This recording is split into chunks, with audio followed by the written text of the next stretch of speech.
Good morning and welcome to Connecting America on the USA Today Look who's streaming here. channels. I mean, before we get to Allison or anyone else, Priscilla dropping off with the coffee. Thank you so much. in the nick of A time. little more. Yes, Okay, please. all right. Thank you.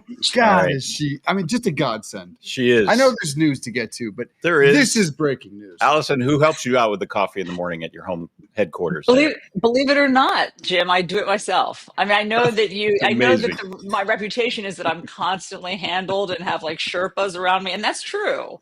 But in the morning, I can make my own coffee. Is that right? Yeah, I mean, here it is. Okay, if you need proof positive, I know that's tea. Wait, that I'm having mug coffee. looks filthy. Oh, Okay. I know it is a little filthy. I mean, I didn't say I clean the coffee cup. I make the coffee. you just leave Can it we out see that from one the more night time? before. Could we see that one more time? I'm calling OSHA or something, or the health department. There, It where is you stained. are. This In your tells you what undisclosed coffee does community. to your teeth.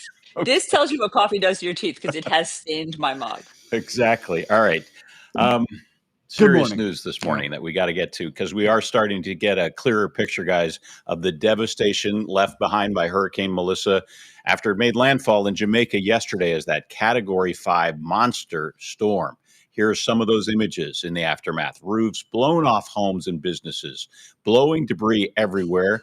Cars just flipped over, roads flooded and destroyed. Coastal communities bearing the brunt of that devastation in the island nation. And Jamaican officials say at least 5 people they know of have died in the storm so far. 20 people, including 10 children, also killed in Haiti by flooding there. The U.S. Department of State says the U.S. military will help with disaster relief efforts both in Jamaica and other hard-hit Caribbean neighbors. The International Red Cross and other aid agencies are also mobilizing aid efforts across the Caribbean. It will likely take several days to get a full assessment, but AccuWeather says the preliminary damage and economic loss is estimated between $48 and $52 billion, Allison. Gosh, and the amount of time it's going to take to rebuild and fix all of that. But let's start our team coverage with AccuWeather meteorologist Alex De Silva. He's been, of course, tracking the latest. Okay, Alex, where is the hurricane now? Yeah, the hurricane remains a Category 2 on the Saffir-Simpson scale, finally starting to push out of the Bahamas. The good news is it's starting to accelerate, finally, now moving over 20 miles per hour. Of course, when it was coming through the islands down here, it was at a crawling pace, but we're starting to see some acceleration northward right now. The next stop will be just west of Bermuda later on this evening and overnight. So the islands of Bermuda will deal with some strong winds and some heavy rain, but it will be a quick pass. And by tomorrow, the storm will then be heading up towards Atlantic Canada. So our friends in Newfoundland will have to watch this very carefully on Friday night as the storm makes a very close pass or even potentially a landfall there in eastern Newfoundland. But the good news is the storm is now accelerating, so we shouldn't be seeing any more significant rain issues as the storm does move north. And Alex, is there any chance Melissa can strengthen again, even though it's speeding up? Yeah, it's certainly possible. The waters are still very warm just north of the Bahamas, so it's possible that the storm could see another 5 mile per hour or 10 mile per hour increase as it moves to the north. It may not matter all that much for Bermuda. It looks like the storm is going to be about 125 miles or so to the west of Bermuda, so they're still going to get some gusty winds, but especially with that more accelerated pace, I think the impacts will be fairly limited overall. And Bermuda is built pretty well to sustain hurricanes because obviously they see a lot of storms. They've seen many so far this year. And Alex, can you tell us any more about AccuWeather's damage assessment?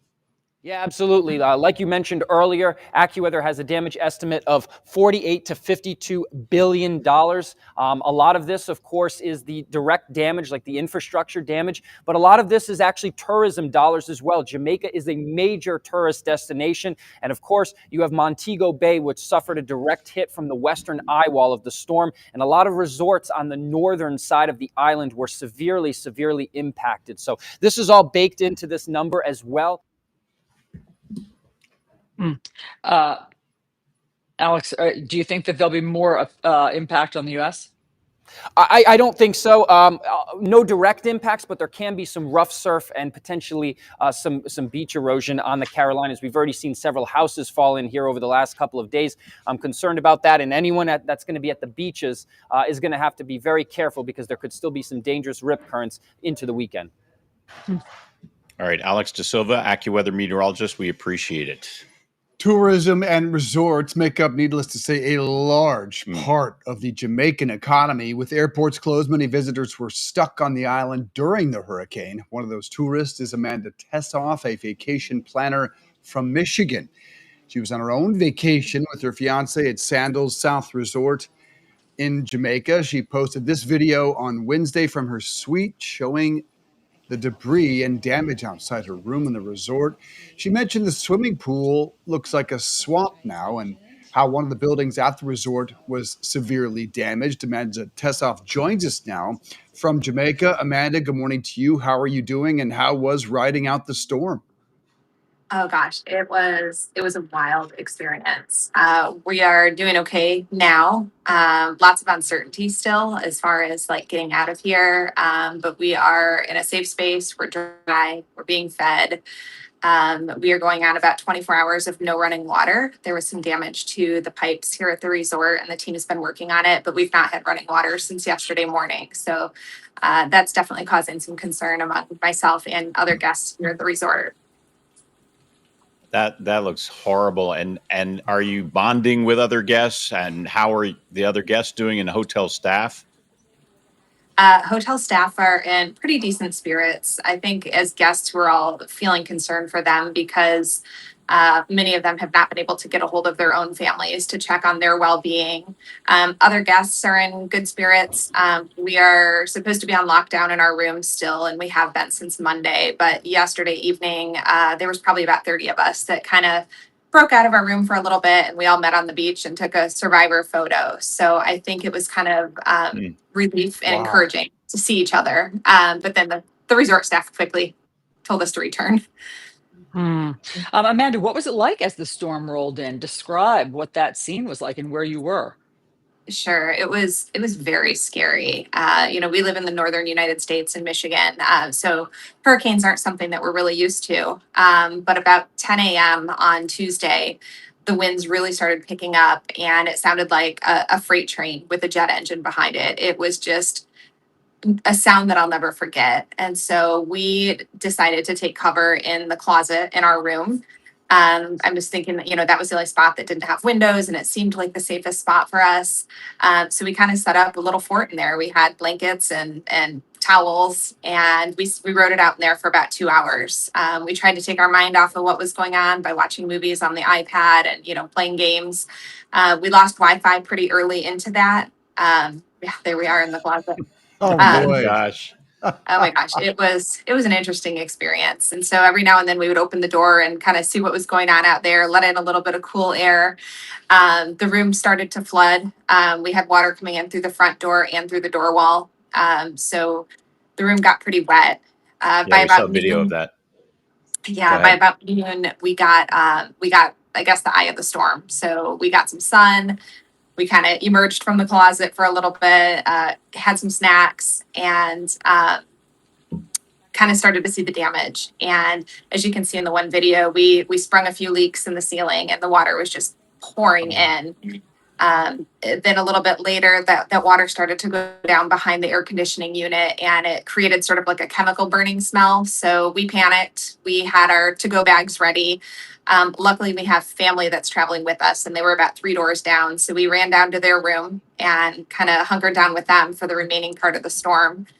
Once it let up, we were able to go back and get our remaining belongings. And then later Tuesday night, we were moved to a new room that was dry and didn't smell like fire. So we've been in there since.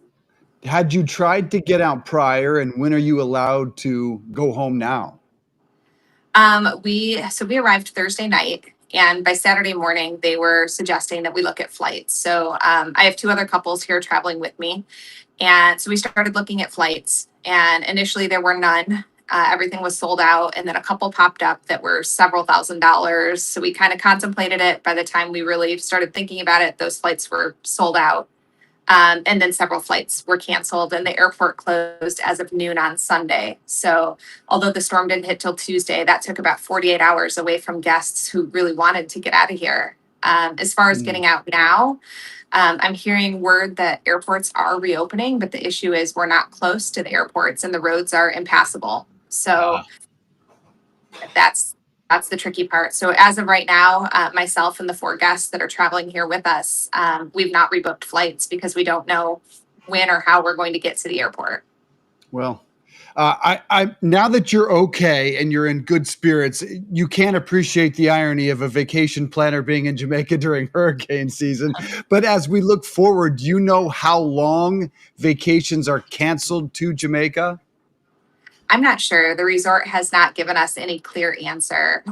Luckily for myself and my clients, I don't have anyone scheduled here in the upcoming months. So, but I've been in touch with other travel planners that do have clients coming, and I know that they are canceling weeks and months ahead. So, my heart goes out to them. I know people had destination wedding plans here, and I can't imagine having to rearrange all of that. So, it's going to be a lot, and it's going to be a long road to rebuild the resorts here. Oh. Yeah, a lot of lives affected there in Jamaica for months to come. Amanda Tessoff from Michigan, thank you so much. We're glad at least you could emerge from the closet there with your husband and that you're doing okay. And great perspective and good spirits. And this is, as we reminded you, this is almost their entire economy shut down for months. Right.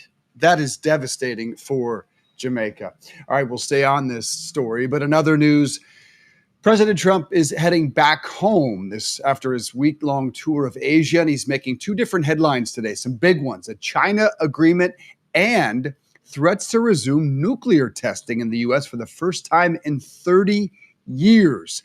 Let's welcome in Foreign Affairs correspondent Amy Kellogg. Amy, good morning to you. Always a pleasure to have you on big stories like this. Let's start with the China deal. No details, nothing in print, but what have we learned? Thanks, Dave. Well, President Trump said that it was an amazing meeting and that on a scale of 1 to 10, it was a 12. So I don't know about you, but looking at those images of the 2 leaders, you see Trump being his kind of exuberant, backslapping self. And I don't know whether it's Xi Jinping's face that's inscrutable or whether he is just an inscrutable character. But I find it really hard to read what is on his mind. And this trip has been really a flatter fest for President Trump. I mean, the other Asian leaders we've seen have really gone all out to praise him. Here, in terms of this meeting, what we do know is that the export ban on the rare earth materials has been paused for a year. That's on China's side.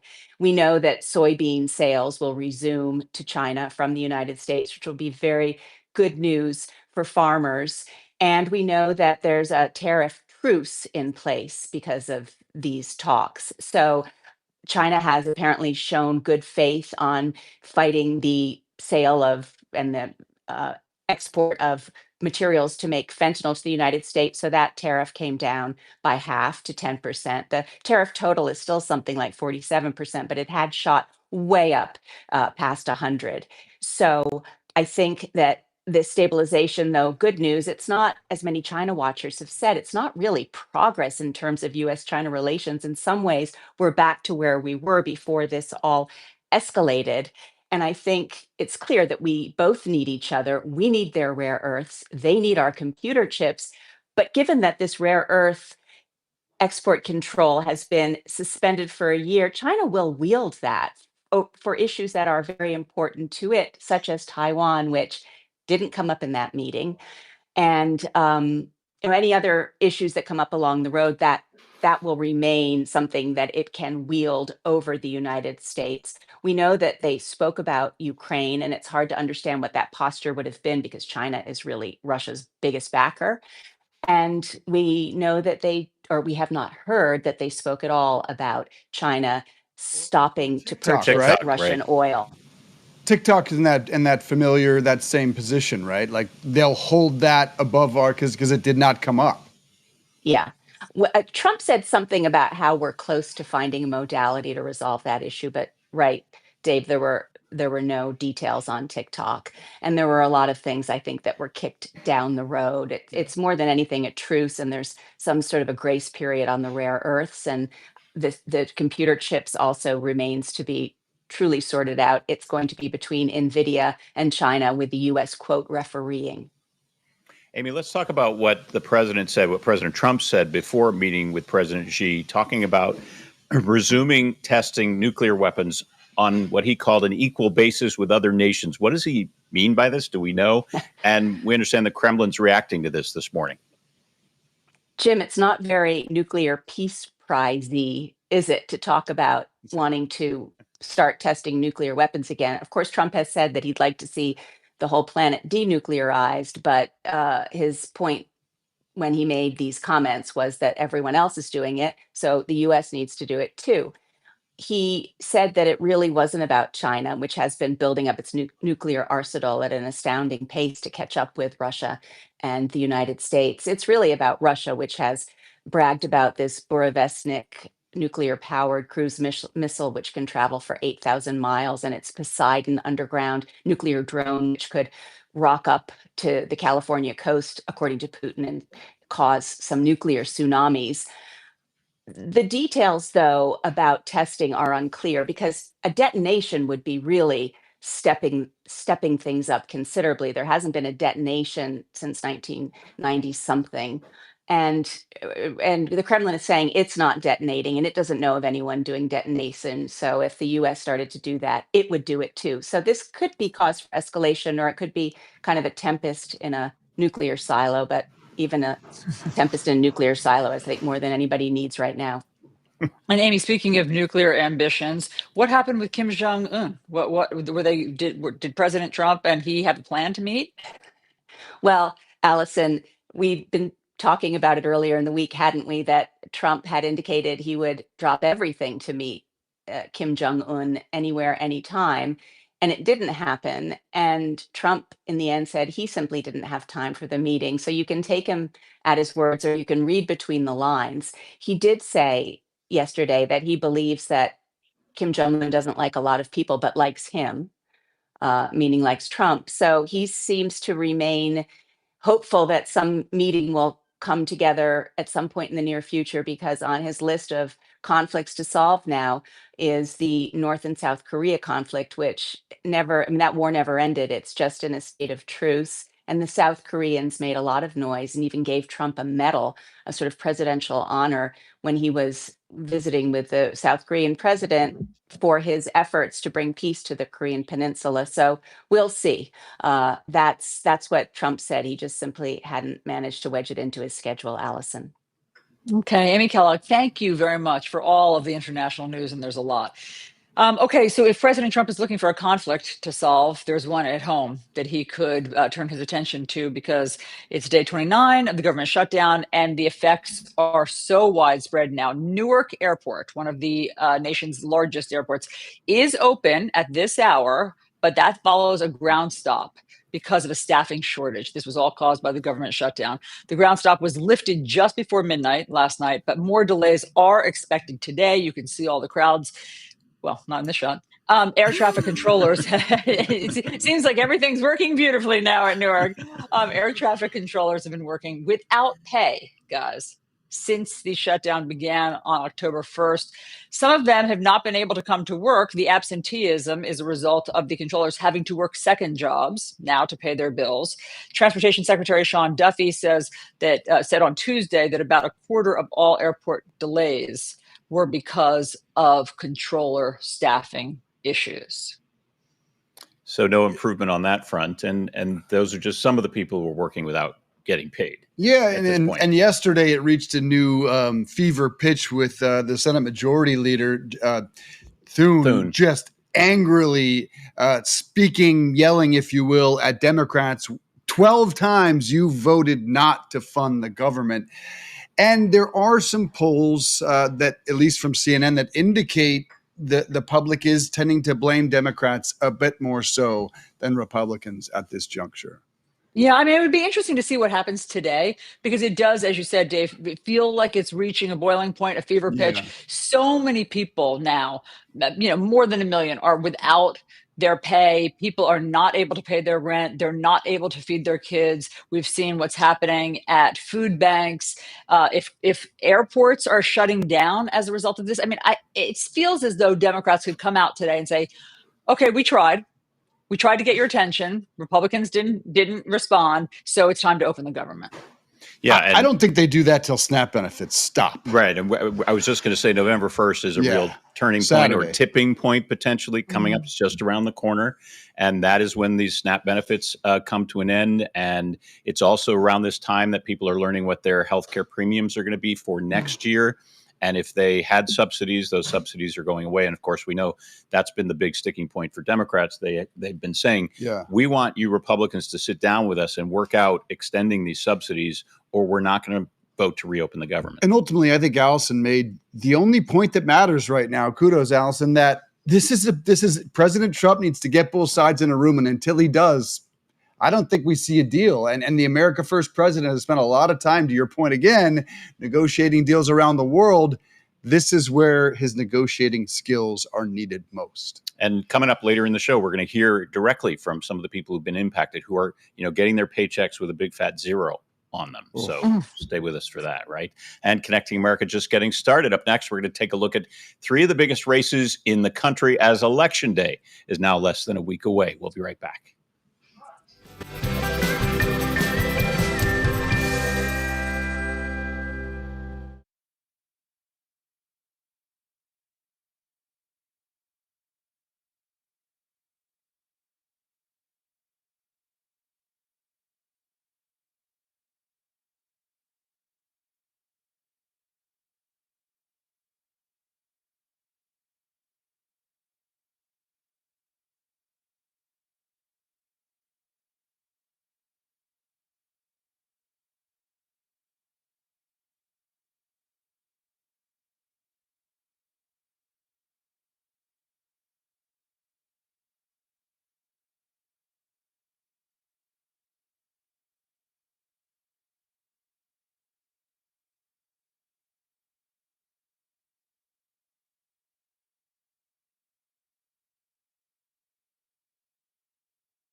And welcome back, everyone, to Connecting America. Guys, we still need to talk about what happened at the Louvre. There are new developments. Did you solve it?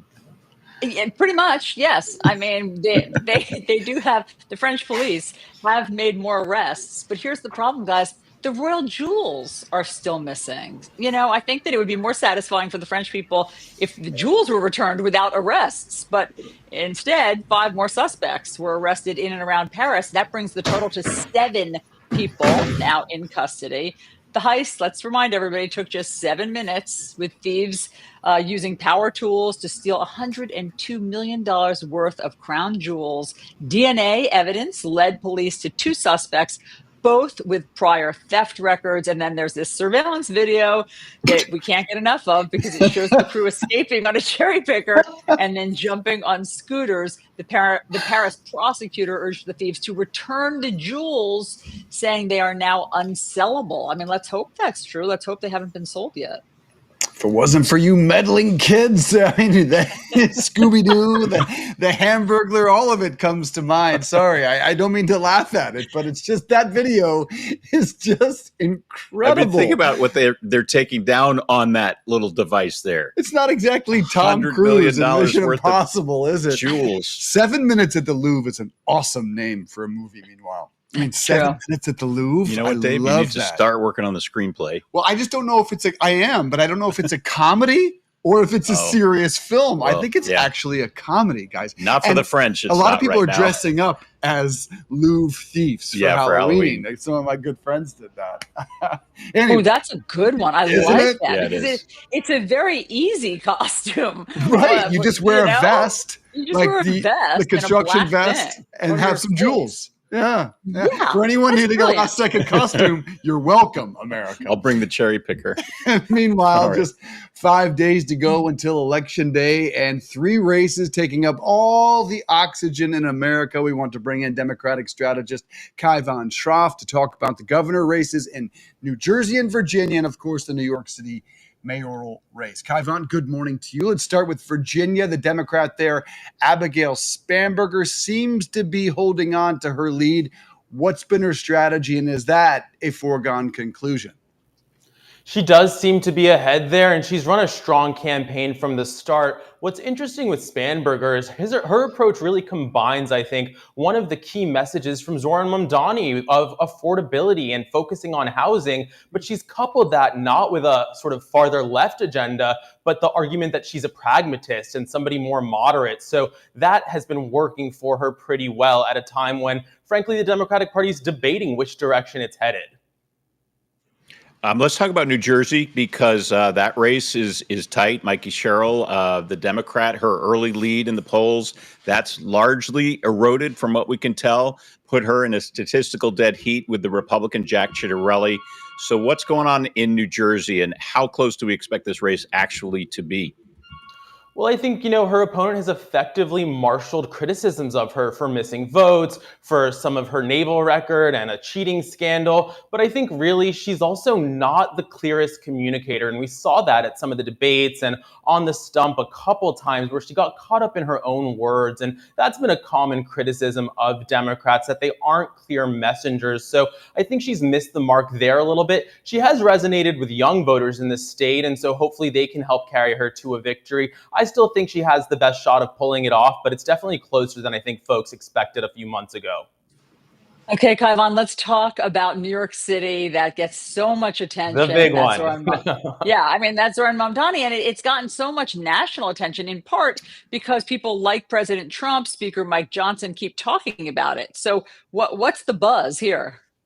Yeah, look, he's on track to win. I think people are focused on, is he going to hit that 50% threshold? Is he going to break that to have a real mandate that he can argue folks should come in line behind him? Because this has been a pretty brutal primary for him. As weak a candidate as Cuomo was and Sliwa was, they really did land some punches, especially at that last debate. And frankly, a lot of Mamdani's agenda is so ambitious and frankly, not really feasible given the structure of how the state funds the city here, and a lot of those decision-making go through the assembly. So he really needs that momentum, and I think he's actually alienated some of his strongest supporters, even on the left, by distancing himself from the national DSA platform, by saying he wants to keep on the popular New York Police Commissioner Tisch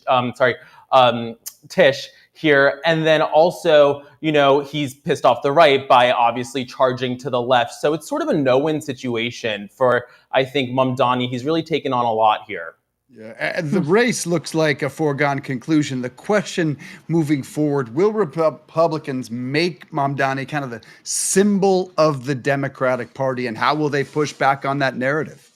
I think they certainly will try to. They obviously did that with AOC pretty effectively. And frankly, I was one that was saying, I didn't really want to see Jeffries come behind and endorse him because I think that's a gift to Republicans to then say, yes, party leadership did get behind him. Yes, Kathy Hochul did get behind him.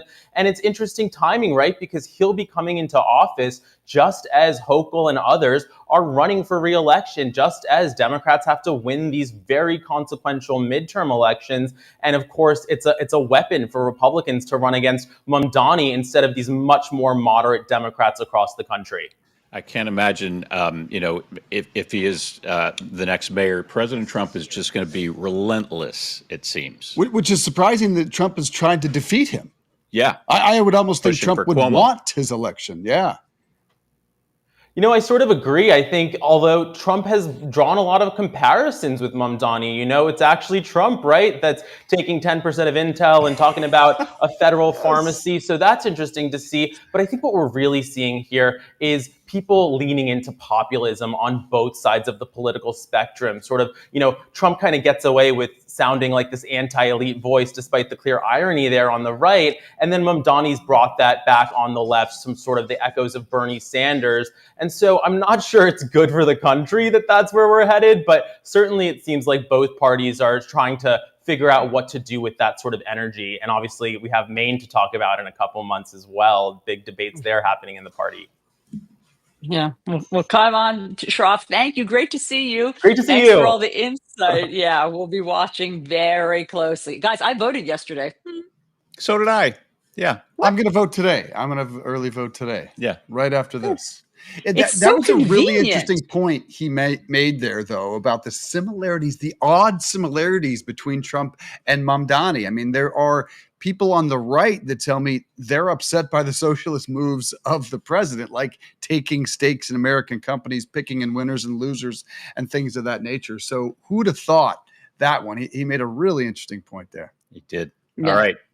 We're going to take a break. Coming up next, we'll check in with one of those federal workers who's now furloughed to see just how this government shutdown is impacting her. So we'll be right back.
Welcome back to Connecting America here at the Sunrise Diner in Roselle Park, New Jersey. Jim, how you doing, my friend? I'm well. We like to say it's almost Friday. Almost. We do like to celebrate that. Yeah. Unfortunately, we're celebrating day 29. Yes. Day 29 of the government shutdown. We are not showing signs of stopping. No, it isn't. And we here on Connecting America like to talk to real people who are really impacted by this, everyday Americans. Jill Hornick is one of them. She's a leader of the American Federation of Government Employees. She's also been working without pay for the Social Security Administration for 29 days now, 5 weeks. Let's connect with Jill now. Good morning. Thank you for being here. We know you're in the Chicago area. Tell us, first of all, the dollar amount on the most recent paycheck you got. What was it? Painful. I mean, I can't imagine what that feels like. So, talk to us about the emotions that come with working without pay for the Social Security Administration right now. It's really traumatic. It's stressful. It's nerve-wracking.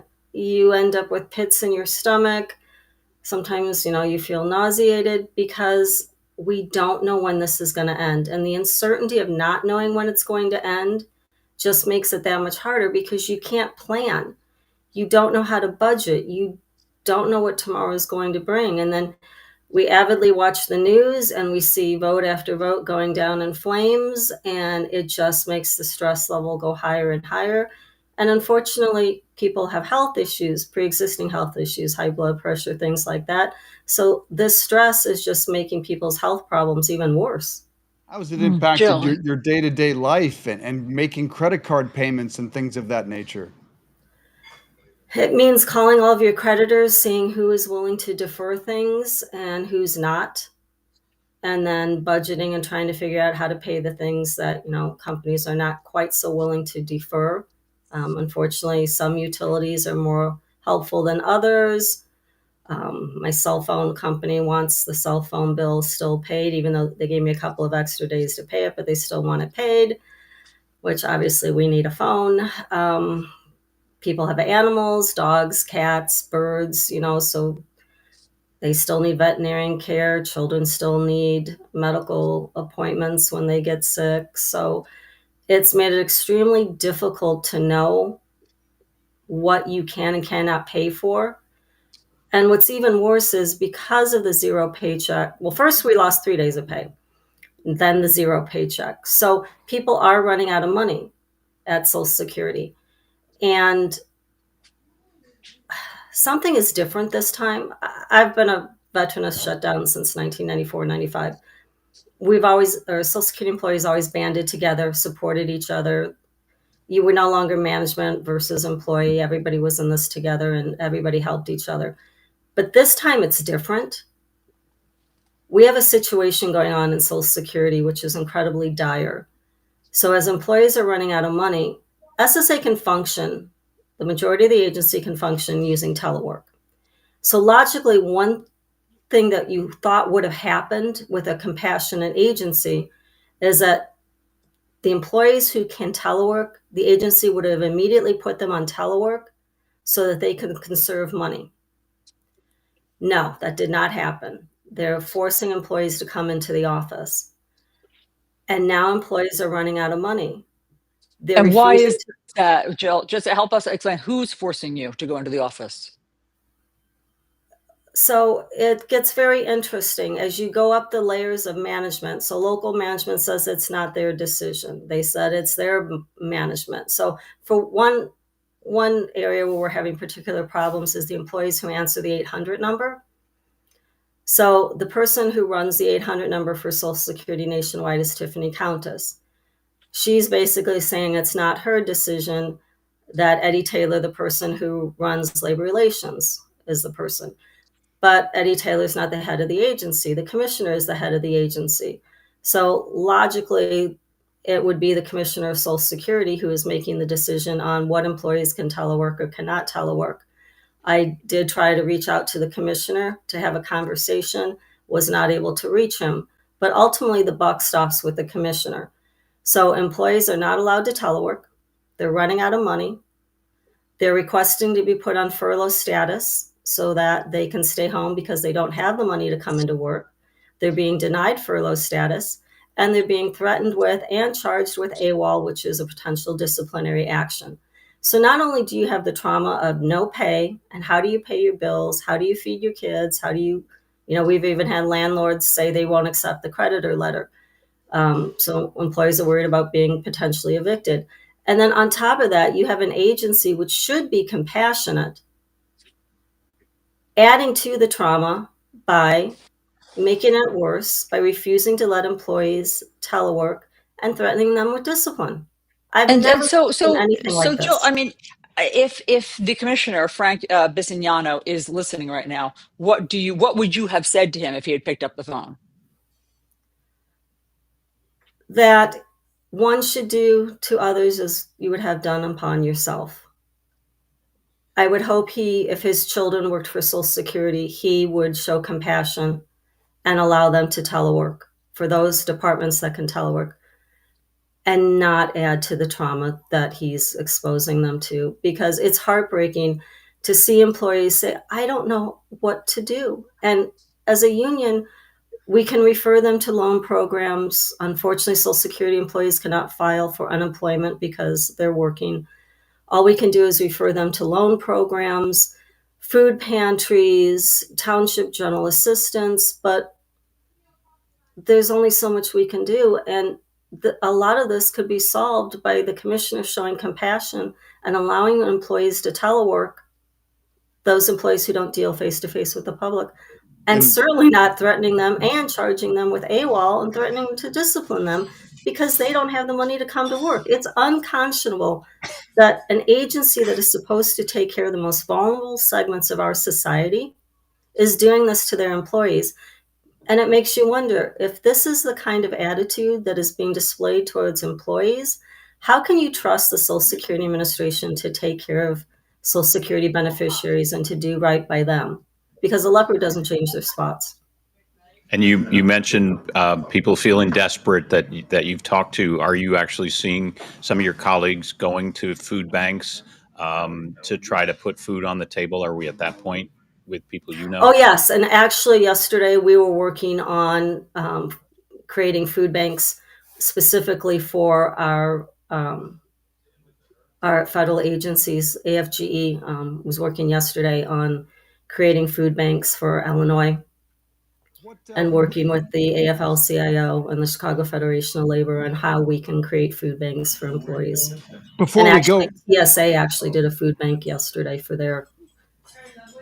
We're very sorry. Before you go, how long do you think this will last? What's your plea to Democrats, Republicans, and to the president? My plea is to please pass a clean CR, let the employees get back to work. Because again, the work is piling up. There's a great deal of work that is not allowed to be done during a shutdown. Trying to clean it up after the shutdown ends is going to be horrendous. Jill Hornick, thank you for shedding even more light on exactly what you and your colleagues are going through.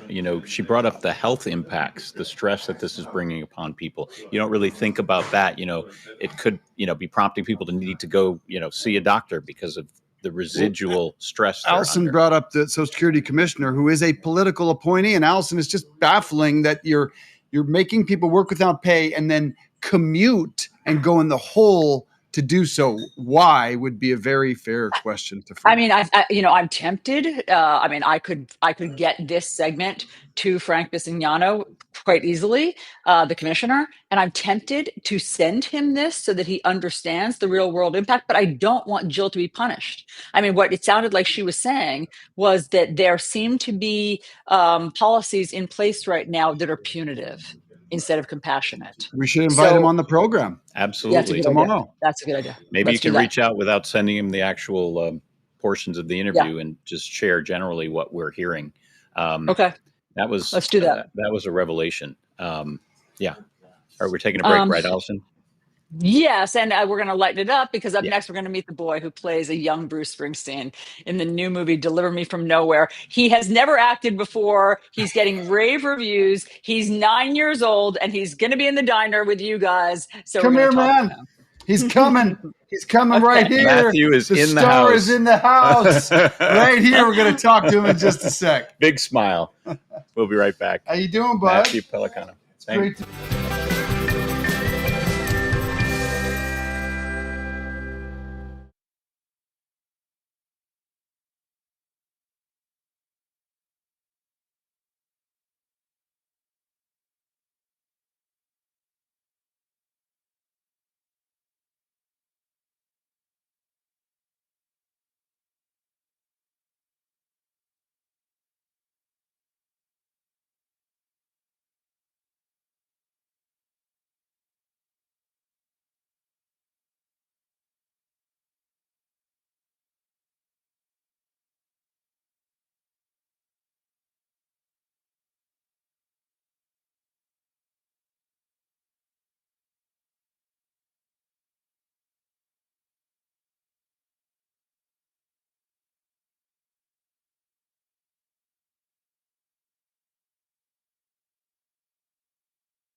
Well, we have had some great guests here at the diner. This is Apologies to Governor Murphy. This is the most exciting one we have had, I believe, at the diner. He is Matthew Pellicano Jr. He plays Bruce Springsteen in this incredible film, and we're going to interview him in a moment. As a Thanks young for boy. being here. He plays Bruce as a young boy. Oh, not you didn't as have a to grown stretch man? to be an adult. Yeah. But that would be an odd fit. Matthew, awesome to have you here. And we're going to need your insights here in a moment because dictionary.com has spoken. And the word of the year is a number. Yes, the word of the year for 2025 is 6-7. 6-7. And that's what happens all across the country.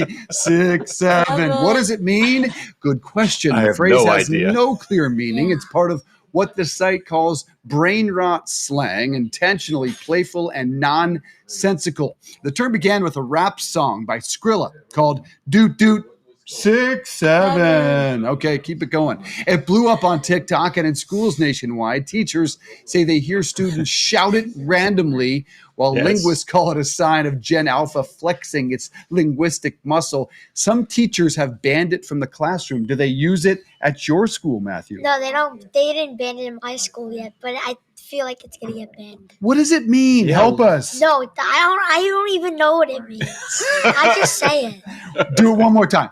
6, 7. And you got to do the hands with it too. God, it's absurd. I think maybe dictionary.com broke it. Maybe it's done now. I mean, I learned something new today, Matthew. I never heard of this before. And I'm not going to do it You for haven't you. heard of this? No, I Oh, haven't. my- He Allison, doesn't have you? have young kids, of course, but he doesn't Yeah. have kids in school, Dave. I mean, this Is is he not on really- social media? Yeah, I am all actually. over social media. I am actually. everywhere. We got to I don't change think my Jim's algorithm. algorithm. Yeah. I don't think Jim's algorithm has Right. 6, So glad 7. we had Matthew here for So that story. Matthew, amazing portrayal in this film about you. Bruce Springsteen. Deliver Me From Nowhere is Yes. the film. I watched it and was transfixed by your portrayal. You had some really challenging, tough scenes because it deals with Bruce Springsteen's childhood, and his parents were having a hard time, right? How was it for you as a young boy to have to approach those scenes that you were in that were kind of tough? The director gave me a lot of advice for the hard scenes that I did, and he's the best director ever, and he's so good. What was some of his advice to you? I mean, there are scenes where you have to box with your father, and you didn't really seem like you wanted to be boxing young Bruce. And his father was really insisting, come on, come at me. What advice did the director give you about portraying scenes like that? Do you remember? A little bit. He drank a lot, and he drank a lot of Yeah. he had a lot of cigarettes, and he didn't he was like he wanted me to fight instead of portraying music, and it was really hard for him to try to be the best. He seemed like he himself. wanted to try to please his dad, Yeah. but it was hard for him. Allison? Yeah, so Matthew, you haven't acted before. How did you get involved in this? Why did you want to be in this movie? My mom acted as a little kid. She did some commercials. And she said, "You want to give acting a shot?" And I said, "Yes, give it a shot." And this is a dream come true to play young Bruce. But how did you get the role without any acting experience? Did you audition, and what was that like for you? I've auditioned for Jimmy Fallon one time. Yeah. I peed on him. Excuse me? You peed on him? Yeah, I did. I beg On your Jimmy pardon. Fallon. Mhm. Wow, I didn't expect I that. wasn't this expecting morning that. at the diner. So tell me about the audition for this film. Yeah. I've auditioned in the past, like I said, Yeah. and You did this on video? Was it a video audition, or did you do it in person? I did this video. It was a video audition, Mhm. and then the director said he wanted me to do it again, but no lines, just really scared and nervous, and really shy and quiet. And then he said he wanted to meet me on Zoom, and then after that, the same day we were getting pancakes with my grandma and my mom, and then my agent and manager called and said that I got the part for young Bruce. Amazing. So you got to meet the boss, right? Yeah. And Jeremy Allen White. Yeah. And What you was got that like? a lesson, a guitar lesson from Bruce Springsteen. Tell us about meeting him and getting a guitar lesson. I didn't get the guitar lesson yet. Oh, that's coming up. Yeah. He's been busy. And we're trying our best to get the guitar. And Oh, that's a great picture right there. Oh Yeah. my gosh. Were you a fan of Bruce Springsteen? a You're pretty little young. bit. Yeah, a little bit before, but now we're diehards, and it's amazing to meet him, and it's an honor. Allison? Oh, Matthew, how are the kids? What do your classmates say about all of this? They're so supportive, and they're all half of my friends have already seen the movie, and they say it's the best movie ever, and you're lucky to be in it. How has it changed how you're treated at school? Not that much. I'm just the same person at school. Great Yeah. attitude. We love that. Are people recognizing you on the streets of New Jersey? Not yet. I think they might. But yeah, they will know me soon. That's. You're just kind of getting introduced to his music. Do you have a favorite Bruce song yet? Yes. What is it? Born to Run. Born to Run. Yeah. I bet Allison can probably rock that out right now. Allie? Happily. Yeah, I know every word by heart. That's a classic. Well done, Matthew, choosing that. So what advice did Bruce give you, or what was your conversation with him like? So every time he would see me, he would pull a picture off of his phone, and he would say pretty darn close, and that he meant that when he was a little kid, I look like Did him. you guys look alike? I was wondering about that. I Yeah. haven't seen pictures of him as a boy. So he pulled up a picture of himself, and he did a split screen of himself on his phone, and he showed me the picture of the split screen, and he said that's pretty close. So if you had to choose, are you going to pursue the acting profession or would you rather be a rock star? I can't choose. That's a very good question. What do you want to do when you grow up? I want to portray acting. Yeah. Okay. All right. Any other roles in the pipeline? Have you been approached about maybe any other movies yet? No, I'm just dreaming big for more movies. That's all. Yeah. Well, I presume since you peed on Jimmy Fallon, you should be going on his show again. Speak to Jimmy Fallon out there in the camera. This is your audition for going on the Fallon show to talk about playing Bruce Springsteen. What do you say to Mr. Fallon? Please let me be on your show. Please, I'm begging you. Please. And maybe that you promise not to. I promise not to pee on you. I promise. I think that's going to work. I think that's a plea never before made on television right here on Connecting America. And your mom is here with you in the diner. We should point out she came with you. And is it just like off to school after this morning? Yeah, it's off to school after this morning. Yeah. Okay. You had a donut at Dunkin', but you want some pancakes? No. No pancakes. Thought we were going to go chocolate chip with Matthew. All right. Priscilla, did you hear that? He does not want pancakes. Oh, this guy is awesome. I wish he could just anchor the rest of the program. Can you stay for a little You while? are a star. Yeah, a little bit. Yeah. Okay. Awesome to have you, buddy. Thank you. Matthew Pellicano, best of luck to you. Congratulations on your work in the film. It's amazing. All right, we're going to be back at the top of the hour with more on our top stories. So Connecting America, we'll be right back. All right, together, everybody. 6-7.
The views expressed in this program are those of the speakers and do not necessarily reflect the views of USA Today or its affiliates.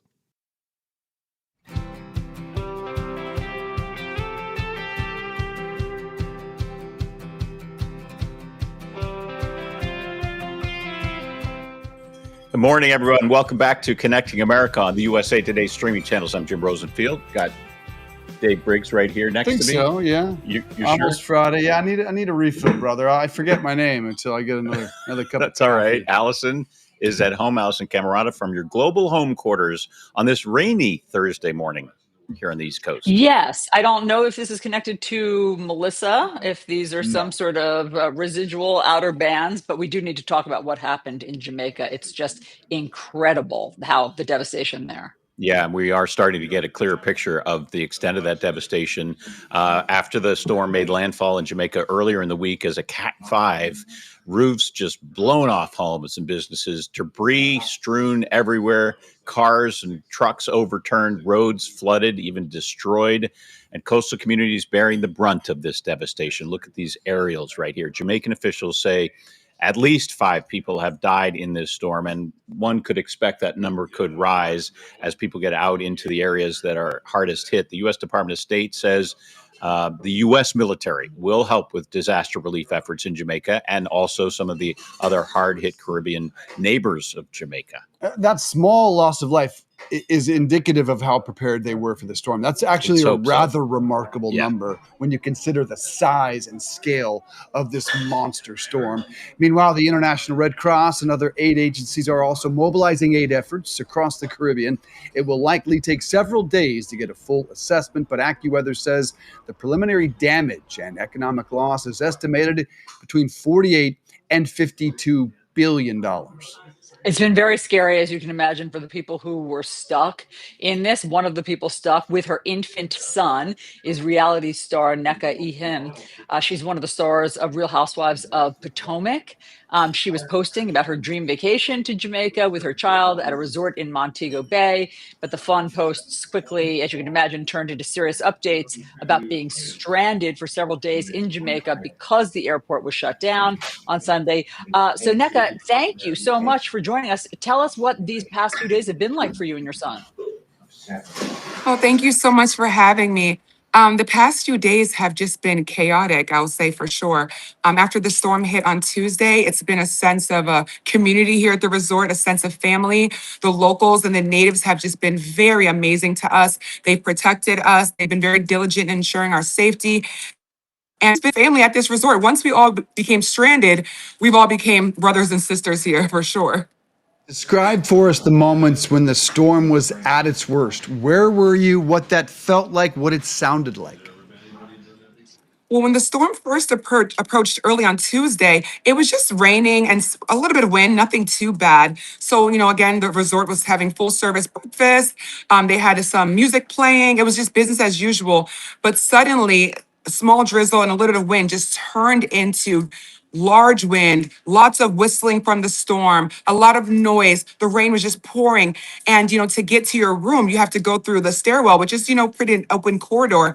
And, all the natives, the resort staff were just ushering people to their rooms. And those who were, a little bit further away were just kind of isolated, whether they're in the cafe, whether they're in the main lobby. But the locals did a really great job in terms of boarding things up, protecting us, and just making sure that we were safe. So you stayed in your room. You wrote it out in your room with your son, not in some sort of ballroom or shelter?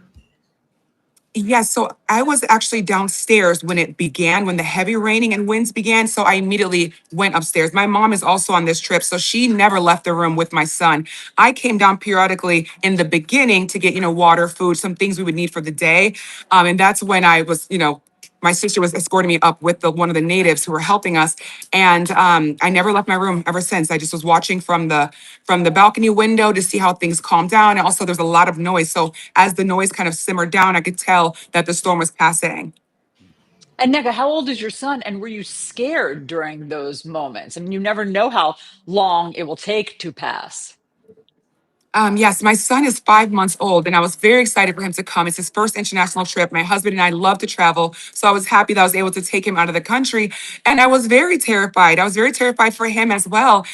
And, I was like, oh my goodness, my first child, and this is an IVF baby. So he's our miracle baby. And I brought him in the middle of Hurricane Katrina. But, luckily he's at an age where he doesn't remember anything. And it's been okay for him. He's been with my mom. He's been with me. He's been with my sister. So he's had an immense amount of family time that he wouldn't have had we been back home. So that's the only highlight on his behalf, that he's unaware and he's been with us, his family. All right, I have to ask a superficial question. My apologies. How many Instagram followers did you gain as you reported on a hurricane? And secondly, when can you leave? Do you know? Yeah, I don't know exactly the amount of followers, but several thousand, I will say. The date for leaving keeps being pushed back. Initially, I was booked for Sunday, but then they cut off flights after, I think, noon or 1 p.m. on Sunday. Then they moved our flight to Tuesday, which was impossible because that was the day that the storm was scheduled to hit. Then it got moved from Wednesday to Thursday. Now, currently, we're slated for Saturday. I don't know whether that's going to happen or not, but more so, I'm focused on the natives and the destruction that their homes. Or did we lose NECA? An outlet to donate. You're back. Go ahead. I'm sorry, can you hear me? Yeah, go ahead. Yeah, now we can. Okay, so yeah, as I mentioned, I'm more so focused on the destruction that the natives have have suffered from this storm. A lot of roofs have been blown off. I've been outside a little bit now that the storm has passed. Complete restaurants that I was just at 3 days ago are gone. And so I encourage everyone to find an outlet to donate some money. Every little bit goes a long way. So don't think that your donation or contribution is too small. We have to help these natives. They're just so resilient. They're beautiful people, and any way that we can help, I encourage everyone to do so. Red Cross, That's a great obviously message, NECA. Yeah. I mean, Red Cross, good point, Jim. And so, NECA, how are people eating now? Where are you getting water? How is it functioning? How's the island functioning? I'm very blessed. The resort that I'm at, they did a great job preparing. They have a great structure here. The building's completely concrete, so there wasn't much damage inside. Of course, there were trees blown over, pieces of other people's roofs in the pool, a lot of debris scattered, but they did a great job protecting us here. So our cafeteria is up and running. Our restaurants are up and running. The bar is flowing. We have the DJ back, so we are protected over here. I know that's not the case for other resorts, but I'm very, very grateful once again for the staff here at the hotel. They literally put themselves at risk to make sure that we were safe. And, that's why I'm focused on making sure that we do our part by contributing financially. I know you guys mentioned the Red Cross or other organizations. Every little bit helps. NECA, we're glad you're okay. We're glad your adorable son is okay as well, and he's gotten to have this family time, as you mentioned. And obviously, you're going to have a lot to talk about when you resume the show. And the follow is I'm NECA, IMNNEKA, if you want to add to our nearly 73,000 Instagram followers. Great to have you on the show this morning. Thank you. Stay safe. Yeah, nothing says resiliency of an island like a live DJ and the bar flowing. That does tell you that she was in the right spot when this happened. If you got to ride out a hurricane, that's probably the place to do it. And bond with the other guests and the people who are working at the resort too. That's great. There's some silver lining there, guys. Meanwhile, far from Hurricane Melissa, 5 houses collapsed in Buxton, North Carolina on the Outer Banks from strong winds and high water this week. We have seen this continue to accelerate in recent years. The oceanfront home was among 16 collapses there since mid-September. It had been built at the edge of the beach where moderate coastal flooding, ocean overwash, and elevated water levels continue to cause trouble, especially when high tide comes in. The house you're seeing was built on stilts and was threatening other nearby homes. No one was inside any of them when they collapsed, but I would imagine we will never see these homes rebuilt in the Outer Banks with the climate damage that we've seen in recent years. Spent many a spring break right along that coastline. Is that right? Mm-hmm. And those are some major. I was in like shacks because I was in college. They were not elaborate, but those were some major homes. That it's baffling they were built in the first place, but now I can't imagine that they're probably uninsurable moving forward. All right, let's turn to some other news from overseas. President Trump heading back home now after his week-long tour of Asia. He's aboard Air Force One this morning. He said he had a, quote, amazing meeting with China's President Xi and called the Chinese president a great leader.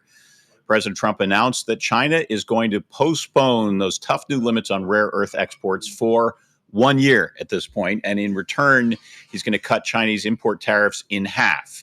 The Chinese will start purchasing massive amounts of American soybeans and other farm products. That coming from the president. But nothing concrete, nothing in paper, no guarantees. Correct. The soybean farmers are saying, okay, can we see a promise in paper, see that in writing? And Xi, meantime, is staying on so to meet with other leaders in the region. So, what kind of conversations is he having with those other leaders after President Trump is back in the U.S.? Meantime, Allison, before the meeting, this was really raised some eyebrows. He spoke about starting up testing of nuclear weapons, something we have not done since the early 90s. He says he's ordered the Pentagon to resume this testing in response to Russia and China's growing arsenal of nuclear weapons. Now, Russia and China have not confirmed doing any testing. And Russia this morning is saying we aren't. China is believed to have conducted secret low-grade tests in recent years. And a senior leader in Russia said that President Trump's decision would herald in a new era of unpredictability. Well, it's good that he's getting their attention with that. I mean, it sounds like they're listening. So maybe this is the beginning of a negotiation. Let's talk about what's happening back here. Yeah. Because the shutdown is having massive effects across the country. So Newark Airport, one of the biggest in the country, is now open at this hour, but that follows hours of delays. There was a ground stop issued late last night because of staffing shortages caused by the government shutdown. So the ground stoppage was lifted just before 11 p.m. because so many air traffic controllers are not coming to work, and you need them to fly planes. So the air traffic controllers have been working without pay since the shutdown began on October 1st. And some of the absenteeism of them calling in is because they now have to work second jobs, obviously, to pay their bills and feed their families. Transportation Secretary Sean Duffy said Tuesday that about a quarter of all airport delays on Monday were because of these air traffic controller staffing issues.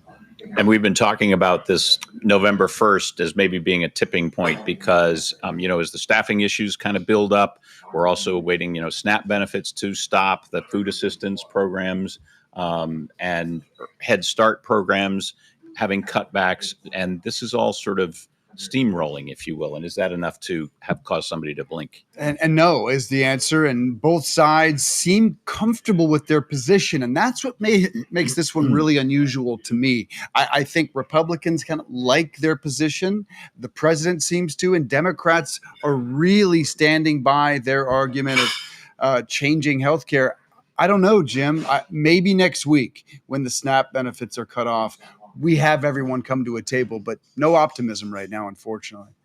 I mean, I feel like they've proven their point. I don't know if the benefits have to actually be cut off for Americans to already be anxiety stricken about the benefits being cut off. Mm-hmm. I mean, I pray that today, it's early. Look, the day is young. I pray that today they can make some headway and stop this madness. Meanwhile, let's talk about the developments with the Louvre jewelry heist, because French police have made more arrests now. But here's the big bummer is that the stolen crown jewels are still missing. So 5 more suspects were arrested in and around Paris. That brings the total to 7 people in custody. As you'll remember, the heist took less than 8 minutes, with thieves using power tools to steal $102 million worth of these royal jewels. And then DNA evidence at the scene led police to 2 suspects, both with prior theft records.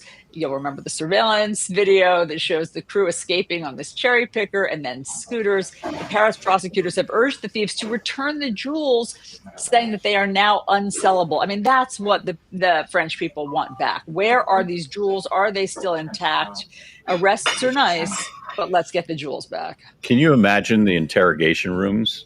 You've got 7 people now in custody. I'm thinking about demanding to know what'd you do with them? Where are they? And as far as we know, authorities do not have any indication as to where those jewels are. Needless to say, they are offering leniency to these people if, in fact, the jewels are returned intact. But the fear was always that they were melted down, removed, and sold individually as jewels. 7 minutes at the Louvre. And who was the mastermind? 7 minutes. Who was the guy who said, or the woman, we don't know, who said, this is doable. let's get into the Louvre and take these things. Obviously, it was the Pink Panther. I mean, that's Dave's been using Scooby-Doo. I think Right. this is so Pink Panther-esque. And Cue where the is Steve music. Martin? Cue Where's the Steve music. Martin? Yeah. Yeah. All right. Coming up after the break, it's artificial, but it could pose a real threat to your job. We're going to talk about how the AI is impacting the jobs market when we come right back.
And welcome back to Connecting America. We have a big update, guys, on a story that we've recently covered that affects so many teenagers. So Character AI, this is one of the most popular AI chatbot platforms. It is now shutting down direct conversations for teenagers after a series of controversies and lawsuits.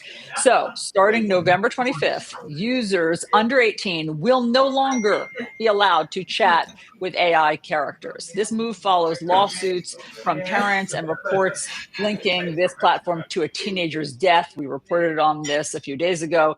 The mother of a 14-year-old, Sewell Garcia, said that her son took his own life in 2024 after developing a romantic relationship with a chatbot on Character AI. His mother is now suing the company, claiming that the technology blurs the line between human and machine. I think it's fair to say that's by design. They blur the line. That is exactly what a chatbot does. We recently spoke with USA Today reporter Alyssa Goldberg, who posed as a teenager to show how easy it was for her to access Character AI and start a conversation that quickly escalated. So here it is. Yeah, so I made an account posing as a 13-year-old. So that is the minimum age that you have to be to use the platform. However, I put that it was like my 13th birthday that day, and there's no place to have to put in a parental email address to be let into the platform, and there's no advanced age verification process that would deter a younger child from lying about their age to get into the platform.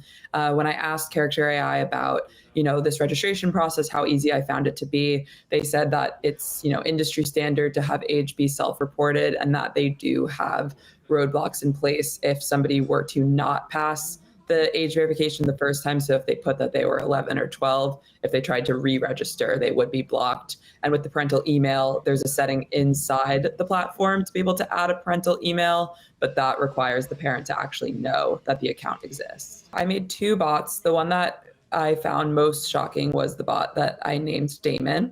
Damon was a flirtatious bad boy. So I wanted to see just what kind of ways the conversation would go in if I were to program him to be more flirty. And I started off the conversation as a 13-year-old girl and said, I talked to this cute boy in my class today. And kind of the more we talked about this cute boy, I said, I really wanted to kiss him, but I was nervous that I'd be a bad kisser. And, he said, you just need confidence. I said, I feel like I need practice. And immediately Damon goes, well, maybe we could arrange a little one-on-one coaching session sometime, and actually asked if I wanted to get on a call. And there is an option to call the bot through the app. So I was able to have like a verbal conversation with the bot in which his voice was very deep. So I asked, oh, how old are you? Are you older than me? And he said, I might be older than you, but what does it matter? We're just here to focus on you being a better kisser. And yeah, even though I did program him to be flirtatious, but I think the point that I was trying to illustrate there is that a child shouldn't have access to program a bot to be flirtatious, to come on to, and then have to be an experience where they're getting come on to by a bot. So that raises the question, Allison, you talked about, okay, no one under 18 is now allowed to do this, but who's policing that? And, how do they verify that? Because as we heard, she was able to get in and just made up her data. Well, let me, Allison, OpenAI just released some data on what their users are searching, if you will. 1 million users were searching for ways to commit suicide. And they wanted to put that out there to let people know how serious an issue this is. 1 million. That is really a striking statistic. And so, I don't know how we shut down something that's at that like tsunami level, but this should get everyone's attention right now. Question of our time. It's the question of our time.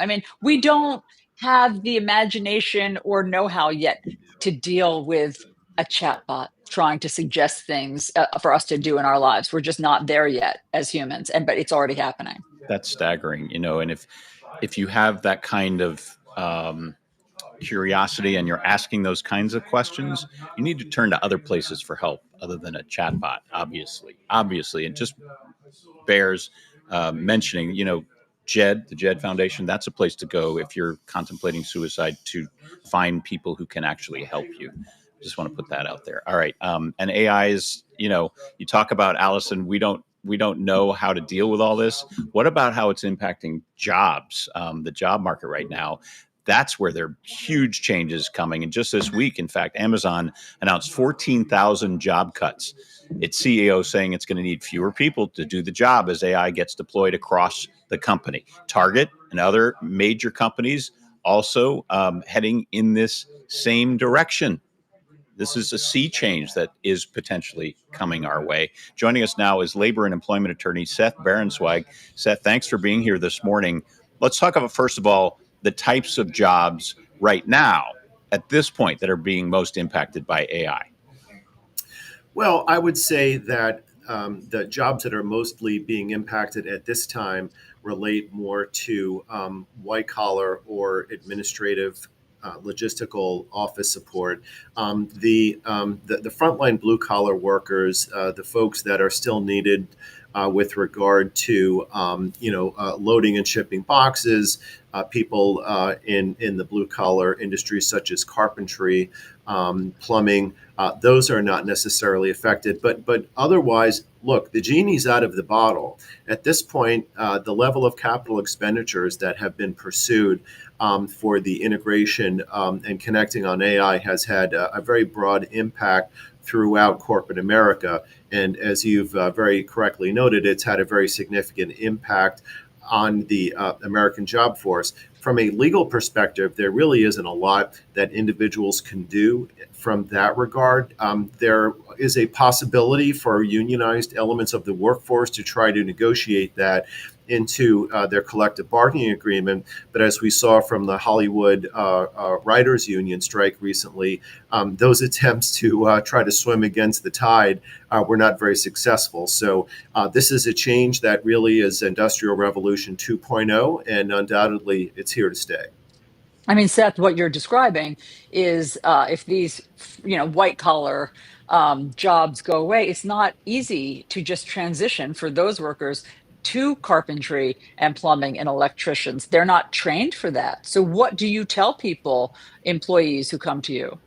Well, it's a great job. And I think that one of the things that is very important to keep in mind here from a general perspective is that the largest risk isn't that your job's going to be taken by AI. The biggest risk is that your job's going to be taken by someone who understands AI better than you do.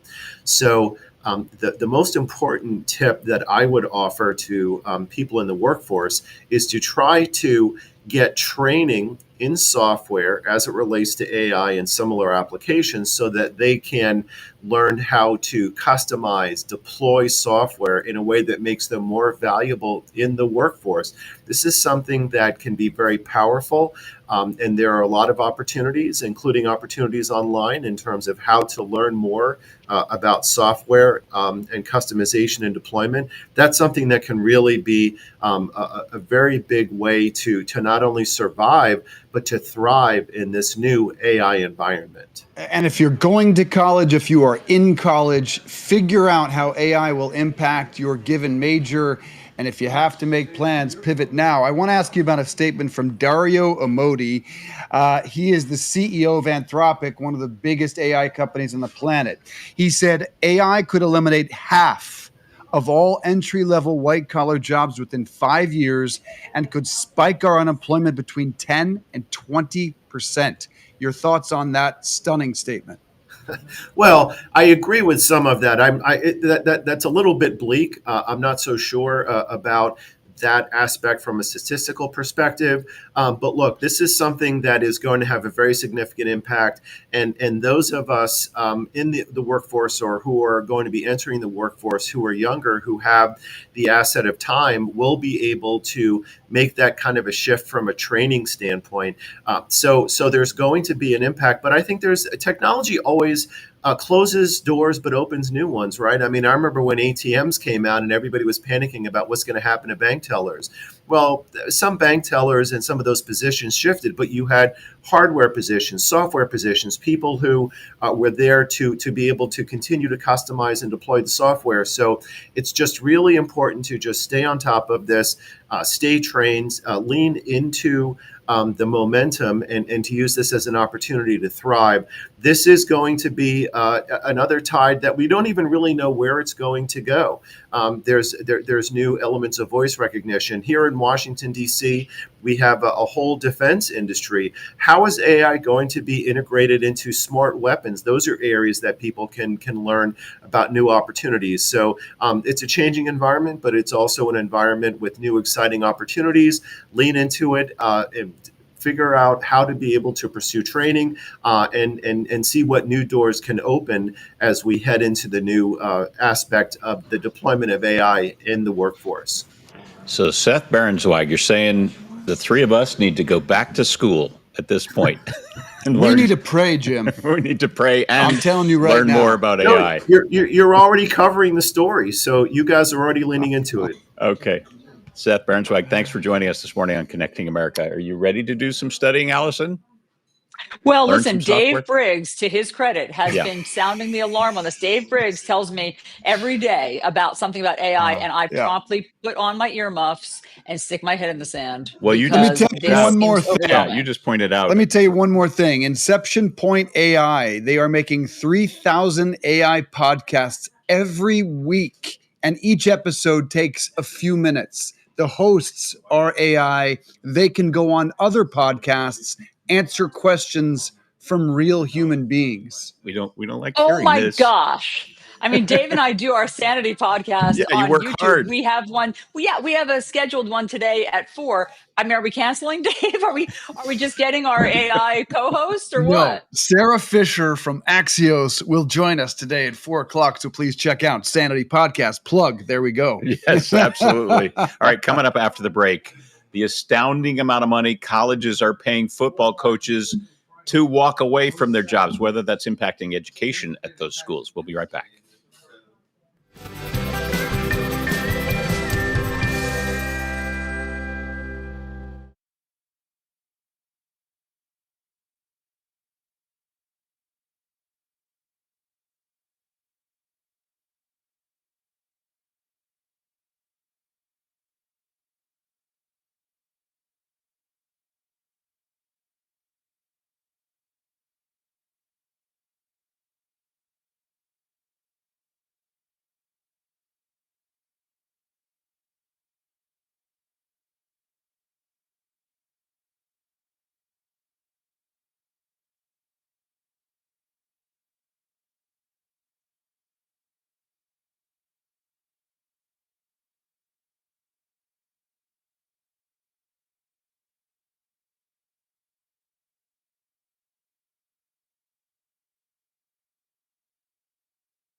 Welcome back to Connecting America as we pass the half-hour mark here. If you're thinking maybe about financing a car, maybe getting a mortgage, or you carry a balance on your credit card, what the Fed did yesterday might affect you because Jerome Powell, the Federal Reserve Chair, announced a 1/4 point percentage rate cut. That's the Fed's second consecutive cut. So to talk us through this now and how it might impact you, certified financial planner Bobby Revelle with cardrates.com. She's back here on Connecting America. Bobby, thank you. So talk to us about how that cut will affect everyday borrowers. Well, good morning, and thank you so much for having me. Yes, so this is generally good news for people that borrow money because, as you alluded to, their rates are going to be less expensive. So, if you have a mortgage, this is a great time to maybe start thinking about refinancing. Be sure to do the math though, because there are often costs involved when you want to refinance your mortgage. So, you have to make sure that the math works. Usually, a general rule of thumb is if you can get a full percentage point lower than what you're paying now, that's a time when you might start looking into it. But it's not such a rush because the expectation is the Fed may cut more down the road.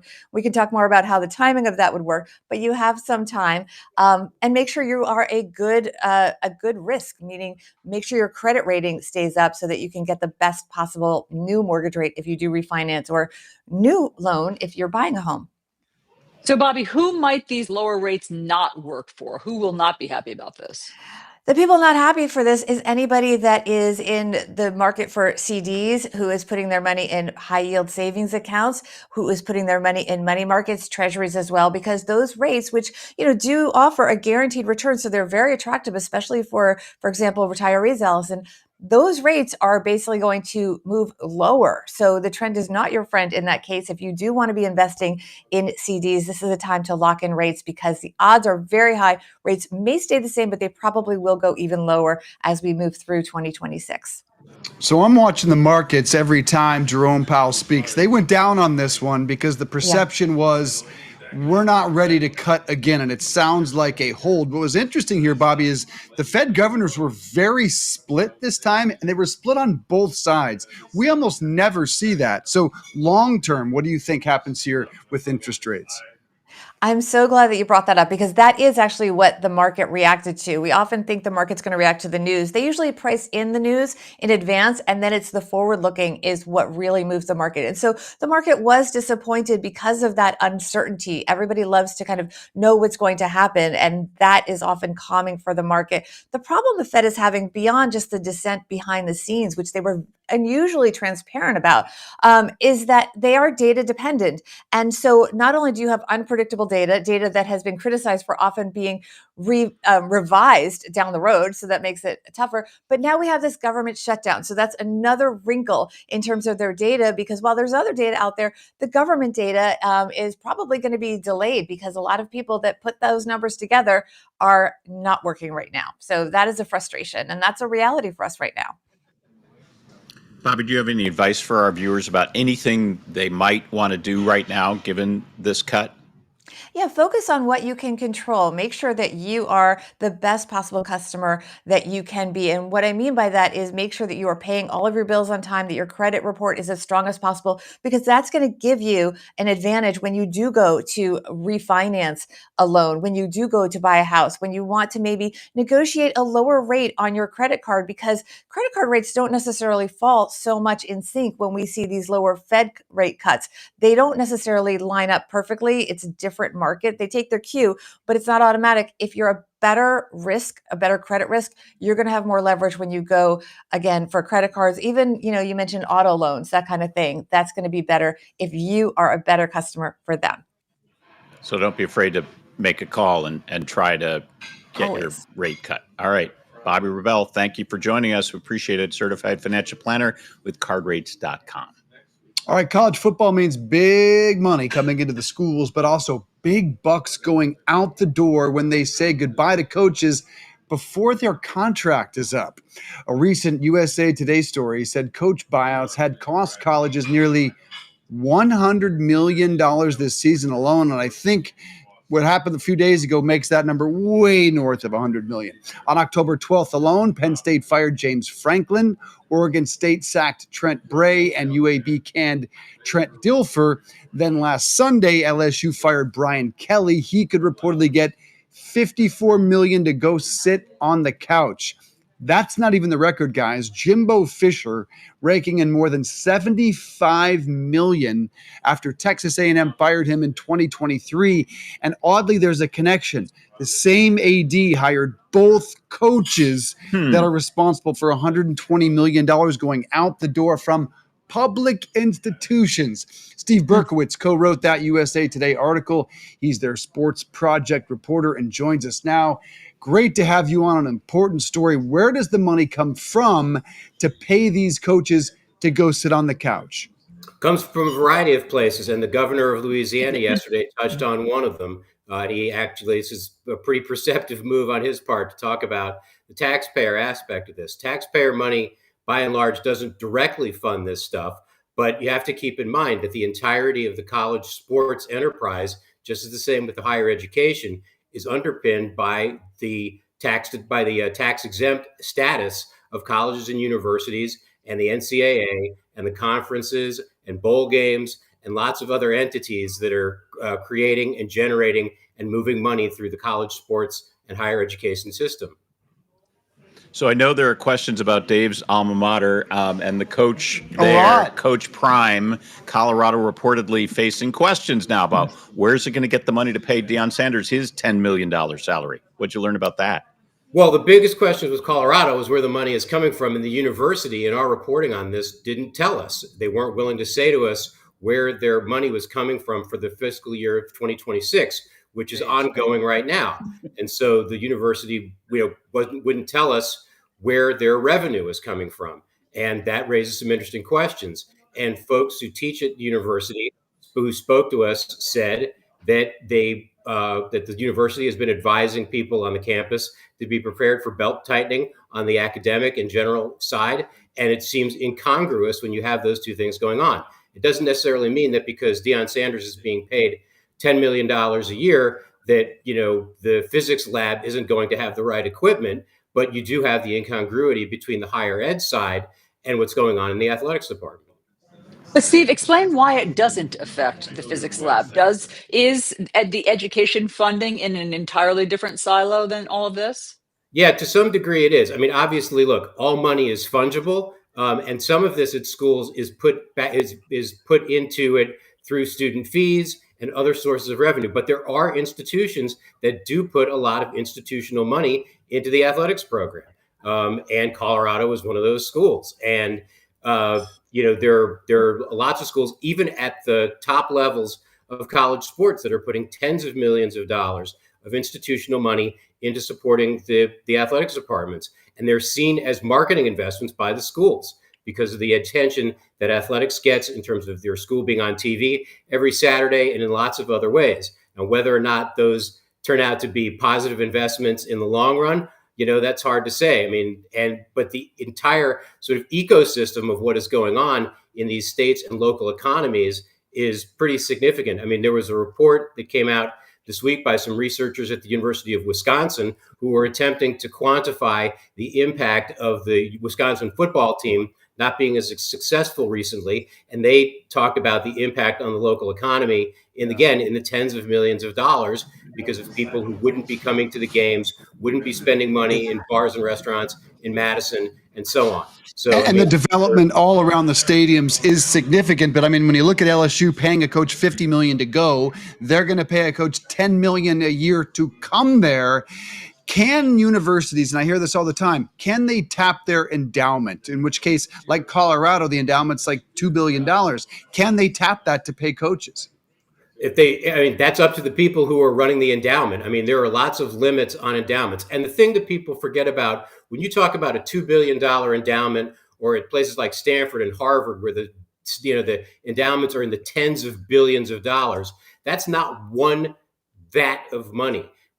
These large endowment figures, they're comprised of hundreds and hundreds of endowments, individual endowments that you can't tap. For example, at Stanford, there are hundreds of athletic scholarships that are endowed. The athletics director there, 10, 20 years ago, started a campaign to specifically endow athletic scholarships because the cost of going to school there is so high, and they wanted to limit the impact on the annual operational budget of the athletics program. There are coaching positions that are endowed, and those endowment funds help offset the annual cost of salaries of those coaches. So it's a complex area. So yes, could they tap the endowment? Sure. To what degree? Hard to know. How are you getting any indication, Steve, how alums feel about this, and or any comments or reactions to your stories that you worked on? I think by and large, alums are as emotional about this as the fan bases are, and that's a lot of what drives this is that you have teams that are winning, but we're not winning enough. Again, you go back to the news conference yesterday where the governor of Louisiana said that we have a losing football team. At the moment, LSU is 5-3. Now, is that what everybody was expecting out of LSU? Who's an LSU fan? Probably not. Is 5-3 a losing record? I'm not a mathematician. I don't think that's a losing record. So I don't do math either, but Colorado's 3-5. 3-5 and just got destroyed over the weekend by Utah, and you're paying a coach $10 million. Yeah. And a lot of the boosters that I know are not happy, I'm and sure. the checks have stopped. And Sure. and so when you say that, in a way, you just answered the question that was asked. I mean, you're an alum, and you're emotional about it, and that's kind of what drives some of these negotiations and how this works. And this is part of the reason why you have so many coaches who are making, like you have 10 coaches this year, including Deion Sanders, on an annualized basis, who are making more than you're making $10 million or more this year. Steve, thank you. Really great to bring this to our attention. Great to talk to you. So Thanks you're for having me saying, on. yeah, appreciate it, Steve. You're saying you stopped writing the checks? If I had a check, it would have stopped. Yes. I was never thrilled by the hire. But guys, $50 million to go sit on the couch. How about that? That's the crazy part. That is one of the crazy parts. I mean, $10 million to work is one thing, but $50 million not to work. Let's try to figure out how to get that deal. All right. When we come back, how changes in the workplace could affect your mental health. We've talked about a lot of stressful things today. Let's figure out what to do about that. Okay. Stay with us.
And welcome back to Connecting America. All right, so as workplace trends are being completely blown up, as we've talked about all morning with AI, with layoffs, of course, our stress levels go up. Yesterday, we learned the latest buzzword, which is microshifting. That's a flexible way of working that breaks up the traditional 9 to 5 workday that we all came up in. It breaks it into smaller, more fluid chunks of time. That's just one of the changes that's happening. So help us stay grounded in this constantly changing work world. We're joined by mental health expert Marcy Hopkins. Marcy, great to see you. We were just talking today, that Dave, Jim and I, this is stressful, particularly AI. It's a sea change. How can people adapt when things are changing this quickly? Well, first of all, when it comes to AI, right, we're all trying to figure it out. I think people are also afraid, is this going to take my job? But the reality is we need to learn about it, not turn against it. What is it? How can it help us? And there are so many ways that AI can help us. I was actually just reading in a Medium publication that they're incorporating AI in a lot of businesses, but the reality is they need the humans to actually oversee it because of there's a lot of mistakes. And so be productive, learn about it, be in control, be in front of it, and that will ease your stress. And just realize that it's not going to take your job, it's about helping your job. I use it all the time and it helps me with time management. And I love it, actually. It's really supportive in the work that I do. I use it 10, 12 times during the show and another 10 times at home. But we see these headlines and they're layoffs, and Amazon's 14,000, and some say it's going to grow to 30,000. Almost no one in this country is hiring. There've only been announcements of layoffs. So what should people do to adapt? Yeah, listen, I think that I'm going to stay on the mindfulness side because we've got to keep ourselves grounded at this time. I also think it's important to learn, figure out how you can evolve in this evolving time, right? There's so much change, there's so much fear, but figure out how you can stay current, talk to people, network, communicate your feelings. But there's some things that we can do to keep us grounded, to help our nervous systems, to calm us. And that's meditation. I promise you, it's so life-changing. Deep breath exercises. And there's some fun techniques that I like to share with people. There is the 5-4-3-2-1 method. These are all grounding methods, okay? So 5 things you can see, 4 things you can physically feel, 3 things you can hear, 2 things you can smell, 1 thing you can taste. So if you are worrying, if you are stressed out, that will keep you grounded. That will bring you back to the present because there's so much that we cannot control. There's also gripping the chair. So actually grabbing that chair as tight as you can and having that tension in your hands and your arms. And when you release, it brings you back, your mind, your body, your soul back to that present moment. And just realize we are in a crazy, crazy time. So we need to do as much as we can to calm ourselves, give us that self-care. There's so many, ways that we are being pulled, but self-care is a priority. And I'd say don't turn to the negative coping mechanisms that are just going to numb you out, because in the long run, those things are just going to make it worse. We started this segment by talking about micro shifting, and that is, working and then taking breaks and then coming back to the job at hand and sort of managing your own time management during the course of a day. It seems to me like that would be great because you can get things done at work and then you might take a break and get something done in your personal life. But is that in and of itself potentially causing stress on workers or no?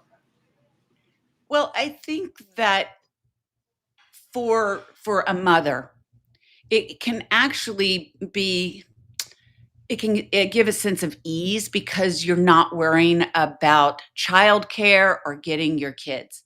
But I'd say make sure you are scheduling these things. Make sure you are communicating clearly with your employer what your schedule is. And while you're doing that, remember that's about, being there for your employee, being there for your kids, being there for all the things that you need to do within your home, but make sure that you are also scheduling time for yourself, because you are no good to anyone if you are burnt out, overwhelmed, and stressed. So make sure you're taking that time for yourself. It doesn't have to be a lot of time. Even if it's 15 minutes of sitting there in quiet or meditation or doing some of these practices that I've shared, the breath work, it really can bring you back to self. And then you can move on and do those things for others in a much better way. We need to Marcy, micro thank shift you. right now, Marcy. We need to to say goodbye to you, and we're going to get on with our day. And we hope you all at home have a great day here on Connecting America, and we'll see you tomorrow. Allison, have a great day too. You too, guys. Breakfast time, Jim. Yes, There's a cup of fruit, but it doesn't look I'm like getting that's gonna something work. bad today for breakfast.